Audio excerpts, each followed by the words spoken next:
மாரியம்மனை வழங்கி இந்த பேச்சை துவங்குறேன்.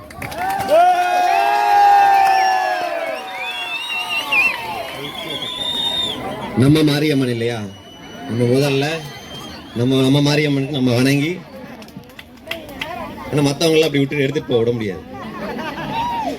அனைவருக்கும் வணக்கம்.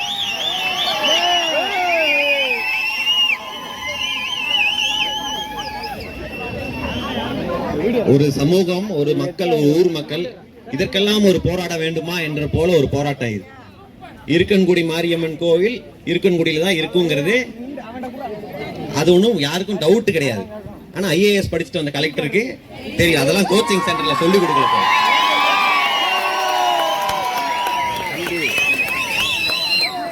அது ஏதோ ஒரு கிளர்க்கு, அந்த வேற ஒரு ஜாதியை சேர்ந்த கிளர்க்கு, அது அவன் ஜீன்லயே இருக்கு இப்படி மோசடி பண்ணணுங்கிறது.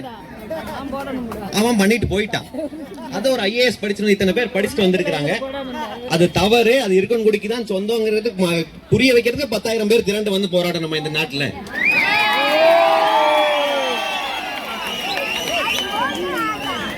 அதுவும் ஏதோ 2 கிராமம் பக்கத்துல இருக்கு.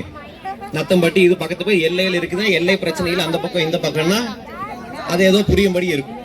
ஆனா நத்தம்பட்டிக்கும் இருக்கன்குடி மாரியம்மனுக்கும் சுத்தமா சம்பந்தமே கிடையாது. அது ஏதோ ஒரு எல்லையில் இருக்குது. ஆனா நீ அது சொந்த கொண்டாட வர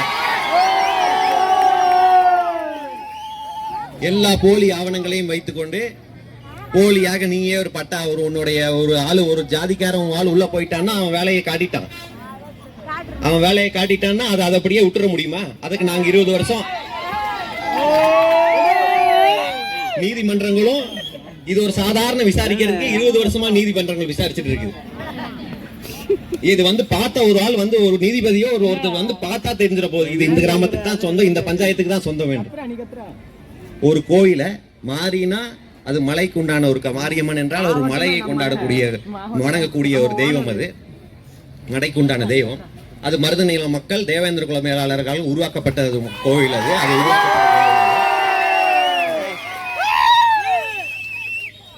எங்க மூதுவதையர்கள் பல 1000 வருஷங்களா உருவாக்கி ஒரு கோவிலை உருவாக்கி அதை பல மாவட்டங்கள் இருந்து பல லட்சம் மக்கள் வந்து கும்பிடுமா உருவாக்குவோம். நீ ஒரு பட்டா நம்பரை சேஞ்ச் பண்ணிட்டு நீ எடுத்துட்டு போயிடும், நாங்க சும்மா பாத்துட்டு இருப்போமா?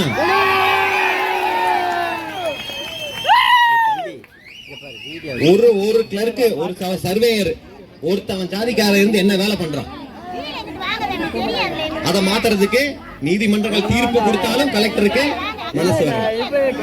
என் கலெக்டருக்கு கிளர்க்கோட முடிவை மாத்துறதுக்கு தெரியாதா? இல்ல தெரியாம தெரிஞ்சதும் இருக்கிறாரா? அப்படியே அப்புறம் நம்ம இந்த பக்கம் வந்தா அது எப்படி என்றாலும் ஒரு வழிபாட்டு தலமோ ஒரு சுற்றுலா தலமோ, இங்க ஒரு பழனி கோவில் இருக்கு, ஒரு திருப்பதி கோவில் இருக்குன்னா அந்த கோவிலுக்கு பல லட்சம் மக்கள் பல்வேறு மாவட்டத்திலிருந்து வருவாங்க. எல்லாம் இதெல்லாம் சாதாரண நடக்கக்கூடிய.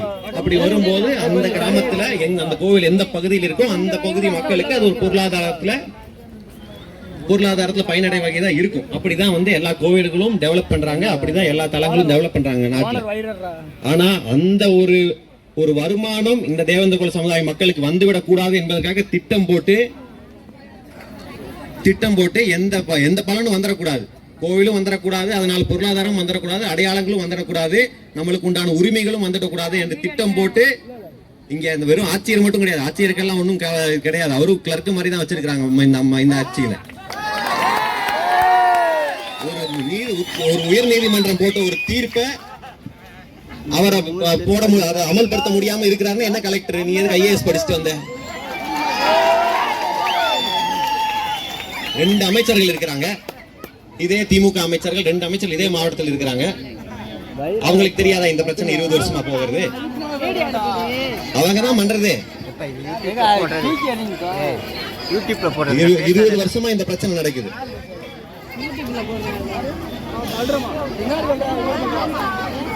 20 வருஷமா இந்த பிரச்சனை நடக்குது. அவர்கள் தான் மாறி மாறி இங்க வந்துட்டே இருக்கிறாங்க. ஆனா எது நியாயமோ எது அப்பட்டமான ஒரு மோசடி நடந்திருக்கு. ஆனா அதுக்கு எதிராக அவர்கள் பேசுறதுக்கு அவங்களுக்கு மனசாட்சி வரல. ஆனா அவங்களே வந்து இந்த மக்களுக்கு, நம்ம மக்களுக்கு எதுவுமே போய் சேர்ந்து விடக்கூடாது என்பதில் அவங்க தெளிவா இருக்கிறாங்க. ஆனா இந்த கூட்டத்தை பார்த்து அவங்க தெளிவா அடைஞ்சிருப்பாங்க. இனிமேலு அப்படி அவன் ஏதாவது பண்ணணும்னு நினைச்சா இந்த கூட்டம் வேற மாதிரி ஆகும் என்பது அவங்களுக்கு தெரியும்.